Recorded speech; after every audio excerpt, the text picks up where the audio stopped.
دوستوں، حضرت پیر مہر علی شاہ گلولہ شریف رحمۃ اللہ علیہ کی خدمت میں ایک قادیانی وفد حاضر ہوا اور کہا کہ ایک اندھے اور ایک اپاہج یعنی لنگڑے کے حق میں آپ دعا کریں۔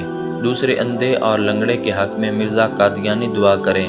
جس کی دعا سے اندھا اور لنگڑا ٹھیک ہو جائے وہ سچا ہے۔ اس طرح حق و باطل کا فیصلہ ہو جائے گا۔ پیر مہر علی شاہ نے جواب دیا کہ یہ بھی منظور ہے۔